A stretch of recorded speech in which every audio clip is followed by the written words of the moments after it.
Hey bookworms, it's Jade from Bedtime Bookworm and welcome back to my channel. Today I'm here to talk about my top 5 favorite books that I read during the winter.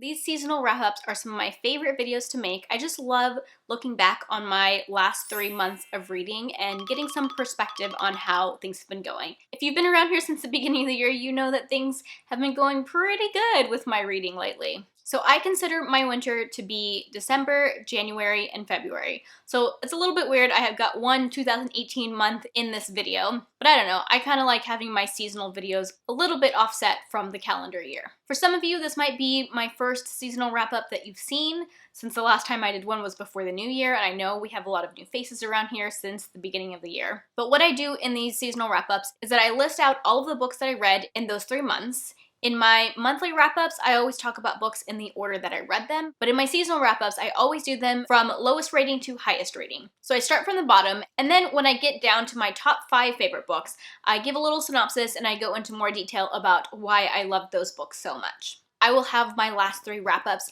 linked down in the description box, so if you're interested to hear more about any of these books, feel free to check out those wrap-ups and see what I had to say there. And I'll also have timestamps in the description box so that you can see what books I'm going to talk about and jump to the ones that you're actually interested in hearing about. So as a quick overview, I read 14 books in the last 3 months, which is pretty good for me. I tend to average 4 books a month, so that's 2 more books than my average. Out of these 14 books, I had 1 2-star read, I had 1 3-star read, 5 4-star reads, and 7 5-star reads. I mean, I know in general I give out a lot of 5 stars, but I have really been picking some good books lately, books that I just have really enjoyed. I also think that the fact that I have been really focused on finishing series that I've already started has added to having higher star ratings lately. Most of these series that I'm completing are series that I've started and enjoyed and wanted to continue, and I've been lucky in a way that none of these authors have been disappointing me with these sequels.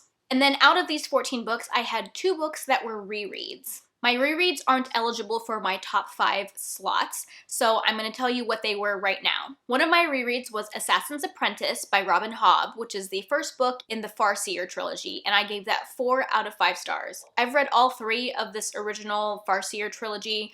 It was probably 7 or 8 years ago, so it's been a really long time. I remember I enjoyed them then, but now I'm trying to reread that trilogy so that I can move on. I've always wanted to read the rest of her series, and I haven't read The Life Ship Traders or any of the other Fitz books, so I'm really looking forward to rereading this trilogy and moving on to the rest of her stuff. My other reread was a Wheel of Time book, of course. I have been co-hosting a read-along of the Wheel of Time series starting in January 2018. We're finally coming up on the end of the series, which is really exciting. Anyways, the Wheel of Time book that I reread during the winter was Knife of Dreams by Robert Jordan, which was the 11th book in the Wheel of Time series. And I gave that 5 out of 5 stars. Okay, now moving on to the rest of my books, starting from my lowest rated book. My lowest rated book was Crimson Bound by Rosamund Hodge, and I gave that 2 out of 5 stars. This was actually a DNF for me. I read 25 to 30% of that book twice, actually. If you want to know more about that experience, check out my wrap-up where I talk about it. Then my 3-star book was The Final Descent by Rick Yancey. This was the 4th and final book in the Monstrumologist series. Moving on to my 4-star books. At the bottom of that list, I have Station 11 by Emily St. John Mandel. Then I have Landline by Rainbow Rowell, Gone Girl by Gillian Flynn, and at the top of my 4 stars, I have New Spring by Robert Jordan, which is the prequel novella to the Wheel of Time series, and I actually hadn't read it before. Okay, moving on to my 5-star books. I actually have 6 5-star books. It's been a few seasonal wrap-ups since I've had more than 5 5-star books, and I have in the past, when a couple of them were in the same series, kind of like counted both of them as one book. And while I could have done that for this one, I decided not to. I actually ranked them and took one of these out of my top 5 slots. It was definitely not an easy choice. I loved all of these books, but I really wanted to talk about the two that are in the same series separately. So my honorable mention is going to be This Cruel Design by Emily Sue Veda. This is the second book in the This Mortal Coil series. All right, moving on to my actual top 5 slots. At the bottom of my top 5, I have Into the Bright Unknown by Ray Carson, which is the third and final book in the Gold Seer trilogy. This is a YA historical fiction set during the Gold Rush era in the United States. However, the main character has the ability to sense gold, so there's a little bit of magic thrown in. In the first book in this trilogy, the main character travels from Georgia to California, so it feels a little bit like the Oregon Trail. The second book is set in California and has a lot to do with the gold rush, and then this third book was almost like a heist story, and I really enjoy heist stories. I was not expecting that going into this book, but it was definitely a lot of fun. This series has the found family trope that I love so much, and the bond between all of these characters was so strong in this last book. I love the dynamics between all of them. I also especially love the main romance that the main character is involved in. It's a very supportive romance. It's not melodramatic and angsty like a lot of YA romances are. And in this last book, the romance is already established, so it was really cool to see a supportive and stable relationship portrayed in a YA book. I really love this historical time period. It's not a time period that I was very familiar with, and Ray Carson highlights some of the racism and inequalities that different races experience at the time. There's quite a bit of diversity with African American characters, Native American characters, Chinese characters, gay characters. And Ray Carson really incorporated the struggles of living in that time period so seamlessly into the narrative. And then throw in that little dash of a heist story into this, and I just had so much fun with it. There were so many things that I loved about this last book. I am sad that the series is over, but I feel like it wrapped up really well, and I am looking forward to reading more Ray Carson in the future. If you've read her Girl of Fire and Thorn series, let me know your thoughts about it down in the comment section because I really want to read it. Okay, fourth on my top 5 list is King of Scars by Leigh Bardugo. This is the first book in the Nikolai duology. This is a YA high fantasy, and it's a new duology set in the Grisha universe, and it follows a character that we've been introduced to before, Nikolai. Timeline-wise, it definitely comes after the events of the Grisha trilogy as well as Six of Crows. I definitely recommend reading both of those before you read King of Scars because I think not only will you be spoiled for some of those things, I think you'll be really confused. It's been a really long time since I read the original Grisha trilogy, and I kind of wish I had refreshed myself on the events of those books because so many of the characters in King of Scars were from that trilogy, and a lot of those events were mentioned, and my memory was definitely a little more fuzzy than I would have liked it to have been. I wasn't ever confused, I just didn't always understand all of the references that were being made. While the central character of this duology is supposed to be Nikolai, there are also 2 other main characters. One of them is Zoya, who was a character from the original Grisha trilogy, and the other one is Nina, who was a character from the Six of Crows duology. I barely remembered Zoya from the original trilogy. I feel like we didn't get to know her that well in the original trilogy, or at least she didn't make that much of an impression on me. But after reading this book, I absolutely love Zoya. She is such a cool character. You learn a lot more about her past, and she is so interesting. Nina's story also continues, and I just grew to love her even more, even though I really enjoyed her in the Six of Crows duology. And then, of course, Nikolai.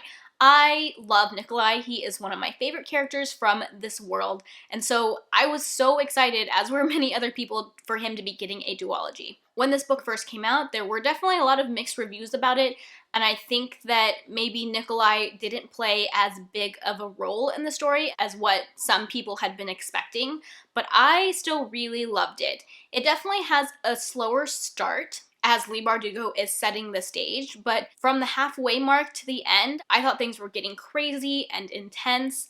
I was on the edge of my seat. I didn't know what was going to happen, and there were some plot twists at the end that I didn't see coming, and I just thought it was a wild ride, at least from the halfway mark to the end. I really enjoyed this first book in the duology, and I am dying to read the next one. I need to know what's going to happen to my babies. Alright, we are down to my last 3 spots, and I gotta say, it was not easy to rank these. I changed the order of these 3 a bunch of times before finally settling on one. My third favorite book that I read last winter is The Well of Ascension by Brandon Sanderson. I had read Mistborn back in January of 2018, and I'm really kicking myself for having waited basically a whole year before picking up the next book. This is the second book in the first era Mistborn trilogy, and the series, if you somehow haven't heard of it, is a adult high fantasy, although I do think it's a really good crossover with the YA age categories. So if you're looking to start reading more adult high fantasy, I definitely recommend this trilogy. A lot of people find this second book in the trilogy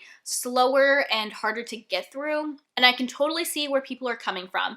This second one is definitely full of a lot of political intrigue and setup. I just remember there being such an air of mystery about it, but I absolutely love that. I could hardly put it down because I wanted to know more about the politics and how things tied together and what was really going on behind the scenes. In addition to all of the political scheming that is taking place in this book, there is a lot of world building. You learn a lot more about this world. And then at the end, I mean, Brandon Sanderson is known for his crazy endings, and boy, did this ending surprise me. It absolutely blew my mind how Brandon Sanderson took what I thought I knew about the world and completely turned it on its head by the end of this book. He completely pulled the rug out from under me, and I will never forget that. The second from the top book on my top 5 list is, of course, Hero of Ages by Brandon Sanderson. This is the third and final book in the first era Mistborn trilogy. So again, an adult high fantasy. It was really hard for me to pick between Hero of Ages and The Well of Ascension, which one I liked better, but I think Hero of Ages won out just a little bit. It really amazes me how Brandon Sanderson is able to completely change the stakes in every book of his, even within this series. This last book was just almost on another level for me. I gained some new favorite characters in this book, and the world building just continues to amaze me. I thought I'd already learned so much about the world, but you learn so much more. You guys know me, I am a sucker for good world building, and Brandon Sanderson is one of the best when it comes to world building. This book had a lot more action in it and a lot less politics compared to The Well of Ascension. There were so many action sequences with Mistborn and Allomancers fighting and doing all kinds of crazy cool things. There was so much tension in the lead up to the final climax, and then once we got there, things did not go in the direction that I expected nor really wanted them to go. Once again, Brandon Sanderson pulled the rug out from underneath me, and the end of this book and the trilogy left me in tears for hours. If you like high fantasy, if you like really good world building, you have to read this trilogy. It might not be for everybody, but I think that you should at least give it a try. Alright, the very last book in my top 5, my favorite book that I read in the last 3 months was Muse of Nightmares by Laini Taylor. This is the second book in the Strange the Dreamer duology, which is a YA high fantasy series. I was already a fan of Laini Taylor. I've read her Daughter of Smoke and Bone trilogy, loved it. I read Strange the Dreamer last year, loved it. So I went into this with high expectations, and it did not disappoint me. In the first book of this duology, we are introduced to Laszlo, who is Strange the Dreamer, and he is an orphan who grew up working in a library, and he's obsessed with the mystical city of Weep, which used to be called by something else, but the name of the city and everything about the city has been magically wiped from everyone's brains. And now it's only known as Weep, and some people don't even think it's real, but Laszlo knows that it's real. He remembers the day that he forgot about Weep. You're also introduced to Sarai, who is the Muse of Nightmares. She is the child of a god, and at night she can enter into people's dreams and give them nightmares. Basically, these two characters meet in the first book, and together they have to save the city of Weep. As I say every time I talk about Laini Taylor, she has a very lyrical way of writing, and while a lot of times purple prose doesn't work for me, Laini Taylor's writing is an exception to that. She has a way of writing where the words are very beautiful, but she always packs a lot of meaning into those words. Not only does she pack a lot of meaning into her lyrical writing style, her stories really pack a lot of meaning as well. I loved all the themes explored in this duology. Laini Taylor really makes you look at war from all sides, and you fall in love with characters on different sides of the conflict, and you don't want any of them to get hurt. I think this duology also shows you how sometimes good people can do terrible things, especially when terrible things have been done to them. There were so many times in the story that I was on the edge of my seat. I was gasping out loud. I was saying, no, no, no, no, no, no, no. I laughed, I cried. This was just a beautiful ending to a beautiful story. Also, this series and her daughter Smoke and Bone series are set in a multiverse type of universe. And at the end of this book, Laini Taylor hints at some possible crossovers between characters in both of these series, and I am so here for it. I got so excited about the possibilities when reading the last bit of this book, and her next book hasn't been announced yet, but I really hope it also takes place in this multiverse. I thought Muse of Nightmares was a fantastic conclusion to this duology. I loved literally every single second of it. I wouldn't change anything. It was so good, and I definitely recommend it. Alright guys, those are my top 5 favorite books that I read during the winter. If you've read any of these books, let me know what you thought of them down in the comment section. If you like this video, be sure to give it a thumbs up and subscribe to my channel for more bookish content. I post 1 to 2 times a week. That is all I have for now. Thank you so much for watching, and until next time, bookworms, keep reading. Bye. Why am I saying in so much? This is the second book in the... What is the series called?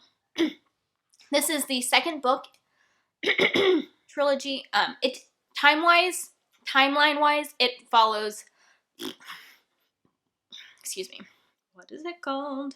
What is that word? Bye.